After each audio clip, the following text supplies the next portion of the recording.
السلام عليكم. في مشكلة في الايفون للناس اللي بتحب تقرا روايات او كتب او حتى كتب علمية وجامعة وكده، لان كل الكتب اللي على الاي بوكس كلها انجليش، فاحنا هننزل دلوقتي روايات او كتب على الاي بوكس. برضو بنفتح سفاري وجوجل. الخطوة دي علشان اجيب اللينك، يعني انت لو معاك مثلا كتاب، لينك كتاب بالكلية بتاعتك، فبتكتب اللينك هنا. تمام، هكتب مثلا لو عايزة اجيب لينك رواية،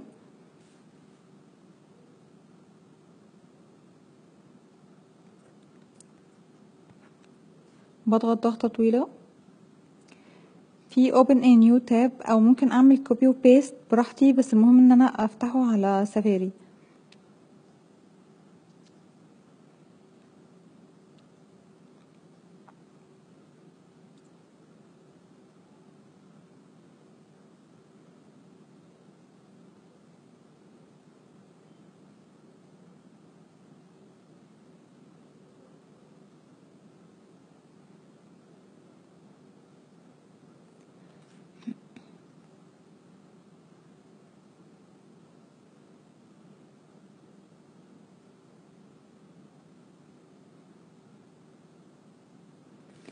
هو اول ما فتح كتب لي هنا open in iBooks، وحتى لو ما ظهرتش انا، بس لو لمست الشاشة كده هيتكتب لي هنا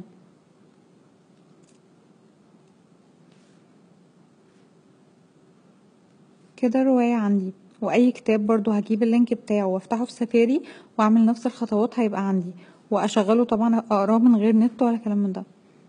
يا رب اكون فدتكم.